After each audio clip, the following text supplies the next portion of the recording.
Lovely Cubs, it's the Dragon Lord here, back again with another What If. Now, today we're doing What If Izuku Had the World, Part 1 Redo. Now, today's episode is a bit shorter than usual. It's because I kind of started late on writing the script. It's been delayed by like 3 days. I know it was supposed to come out on Sunday, but I thought, hey, it's gonna be my birthday, so why not just bring it out on my birthday? So you guys get that. On Thursday, there should be a little video that I created. It's just me making fun about the process that I went through of making this What If. So yeah, and the stress and all that comes with it. Of course, it's in meme format, so it's not normal. Yeah, whatever, right? Now, Wednesday, which is the day that this is gonna come out on, because this is gonna come out on midnight, on Tuesday. So yeah, uh, Wednesday is my birthday, as you all know. So the name might be birthday special in the title. So yeah, there you go. It's not really, maybe. I don't know if I'm gonna do it or not. If there's not birthday special in the title, then you can go and think that I just didn't bother. Anyway, come join the stream. It's not gonna be out when I'm doing this What If. It's gonna be like 12 to like 14, 15, 16 hours from when this What If comes out. So if you're watching this on the day of the 20th and you want to come join the stream, come on. We're gonna do multiple things. I think we're gonna do Minecraft, maybe a bit of Roblox and stuff like that. Now, before I get started, I do have to say spoilers. This is going to contain stuff from just the anime, so if you haven't watched JoJo, which I'm guessing you have, but there have been people that haven't watched it, then I would recommend watching JoJo first. Now, with that out of the way, I think we can get into it. Long ago, there was a battle between some heroes and villains. The top four heroes were fighting viciously to try and stop these monsters from dominating the world. One of these monsters was a powerful villain called All for One. He was a powerful man who had risen to power by taking and giving quirks. Another was Dio, a vampire that had stolen the body of his stepbrother Jonathan Joestar. These two villains worked together to create an empire of villains, but before their plans could be set in motion, four heroes rose to fight against them. All Might, the symbol of peace and justice; the Flame Hero, Endeavor, a man known for his battle prowess; Joseph Joestar, an old man who just wanted to help his daughter; and last but not least, Jotaro Kujo, a young man who will use his power to bring judgment upon others. When Dio re-emerged from his slumber, he found an old woman called Inyaba, who had acquired a type of arrow which she dubbed stand arrows. Once he got stabbed by one of these arrows, Dio, along with the entire Joestar bloodline, awakened these stands. The power was so impactful to the bloodline that it merged with the family's quirk factor. After acquiring his stand, Dio was invaded by greed, which led him to kill Inyaba, steal the arrows, and hide them. The world had advanced a lot since the time where Dio reigned supreme.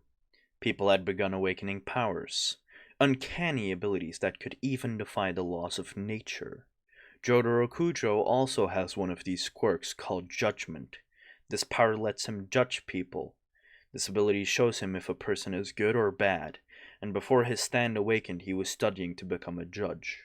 But once his stand awakened, both his quirk and stand fused, causing him to get a special ability with Star Platinum. The four heroes fought hard until the end. They managed to best both villains. Dio was killed by the sun, while All for One, badly wounded, barely managed to escape. The heroes managed to survive the battle without suffering too many casualties. Endeavor ended up with a scar on his left eye, while All Might suffered a significant wound to his stomach. Jotaro and his grandfather managed to make it out without being hurt too badly. But that's not where our story starts. It's not even the beginning. Our story starts 12 years later, when a man named Josuke Higashikita was waiting to hear from a doctor. His wife had just gone into labor, and after 5 hours the doctor approached the man. Sir, you can come in. The newly made father was excited. He entered the hospital room, rapidly approaching the bed Inka was laying in, to find her holding a baby. Isn't he wonderful? She would say with a smile while looking at the baby boy. Yes, he is, the tall, muscular man with an Elvis-style pompadour would say. So, what do we name him? The green-haired slender woman asked. How about Izuku?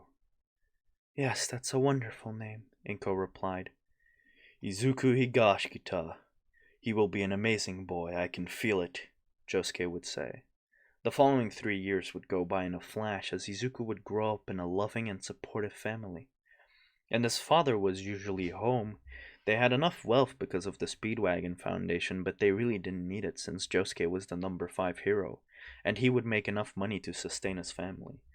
Izuku admired his father, but there were two others that he just admired more. Those two being All Might and his nephew Jotaro. Of course, him knowing Jotaro, it would be more canny that he would idolize All Might a bit more. He would still love heroes, and his goal would still be to become one. He would always watch the same video, that video being footage of disaster. He would admire the brave smile the hero would have on his face as he would rescue people, that hero, of course, being All Might. One day, while watching this footage, his father would walk into his room. You're still watching that footage? His father would say while walking up to him. The young boy would look at his father with a huge smile on his face. Yep, I love it, the young boy would answer. Hey, Dad? The young boy would look at his father with a questioning face. What's up? Josuke would say. Do you think that I could become a hero too? The boy looked at his father, wanting to see if he would approve. Of course.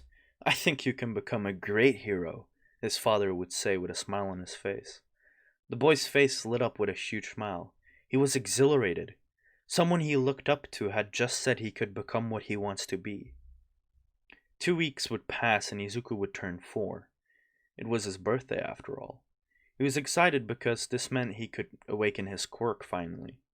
They threw a party inviting Bakugo and his parents as well.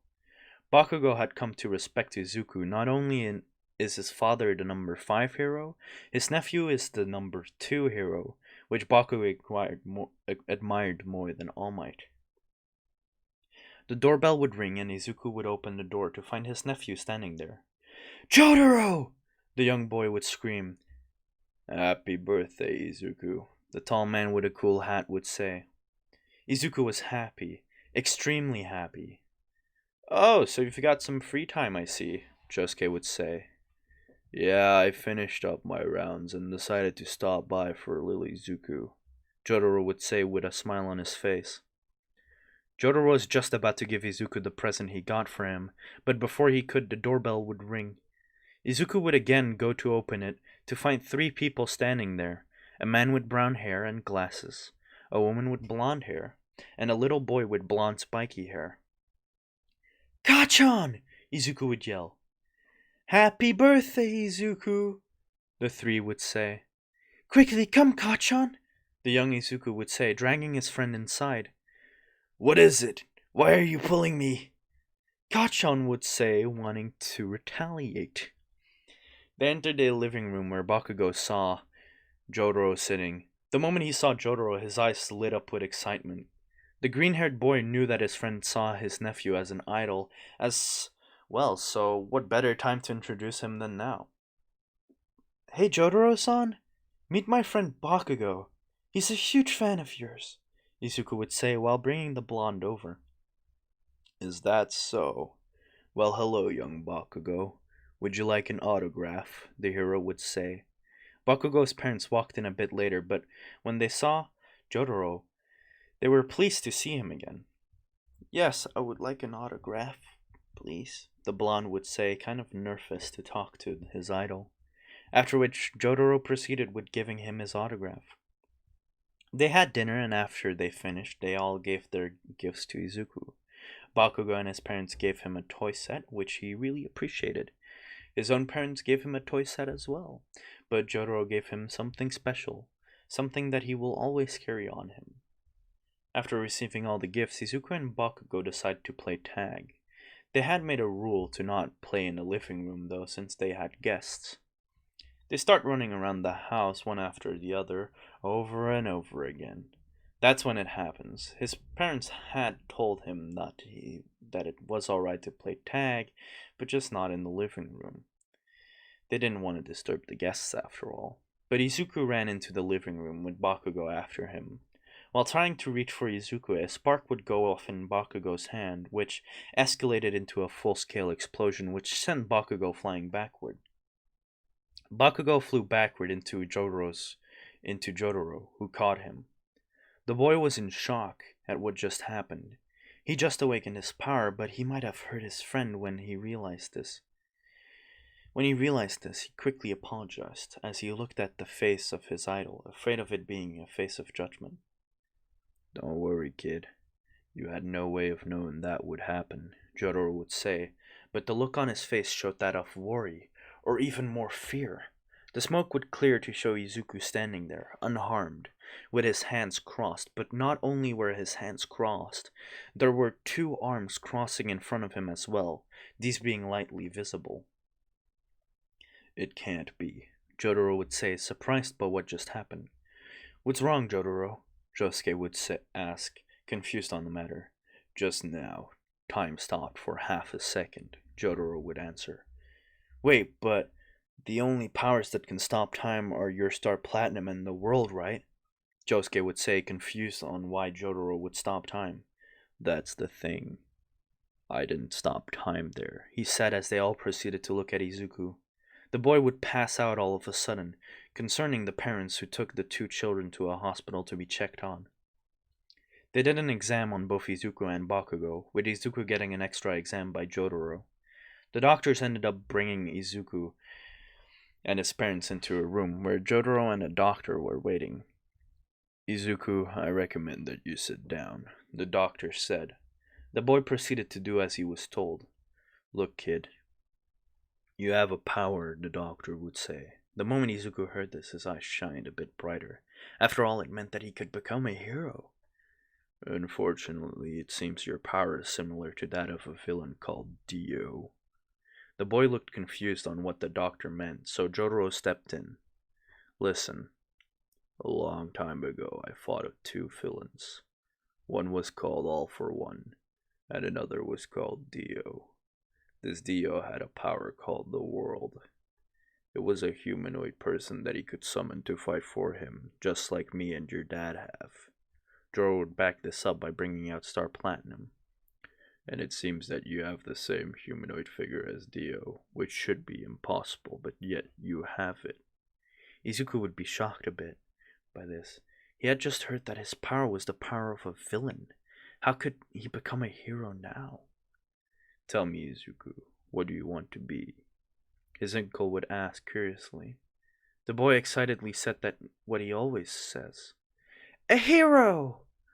Jotaro would smile. "Then how about you come and live with me for a few years, and I'll teach you how to properly use your power." The young boy would look at his parents, who already knew of Jotaro's idea, and they agreed that it would be best of course of action. "All right, I'd like to train under you, Jotaro," the young boy would reply. Jotaro would proceed by telling Izuku to wait outside. The young boy went out of the room and just waited there. The doctor would look at Jotaro and ask, "Why didn't you tell him?" "Tell him that his power is different, that it could become something villainous." "Yes, why didn't you?" "Because he has great potential as a human being, and I want to see it through that he gets there." Jotaro walked out of the room, looking at Izuku. "All right then, boy. Prepare to be worked to the bone." Alright, guys. I know, kind of short one there. 15 minutes-ish. Sorry about that. Again, I did work on this pretty late. I should have probably worked on it more. But yeah, thanks for watching. Oh, tell me what you so far think. This was kind of a setup to episode 2 or part 2, which I don't know when will be released. That might be a week from now, because this week is definitely going to be the Shield Hero What If that I'm working on, which is going to be crispy clean. But yeah, tell me what you guys want to see, or what you guys think of it so far. It's not going to be too OP. He's still going to be very OP compared to the other characters from My Hero Academia, but he's not going to be as OP as he was in my other one, because I felt like he was a bit too OP. Just for a few things, the timeline is mixed up, so Dio Awakening and that entire fight with All Might and all that, that's in an entire different time than the original. It's way before that it should have been. Like, All Might has help, so he's younger. It's not only him fighting All for One. All Might isn't also injured, so there's no need for him to find a successor, even though that he is already scouting one out. I guess some of you will know what I mean with that. Also, like, comment, subscribe. It helps me out. Comment what your favorite food is, because why not? You know what? Let's do this now. So comment what your favorite food is, and yeah, the most upvoted food will be featured in the next video, I guess, something like that. Anyway, have a good day, have a lovely day, and I'll see you all in the next video, or next stream, depending on which one you catch me in. And I'll see you all. So have a good day. Cue the outro. Subscribe for more.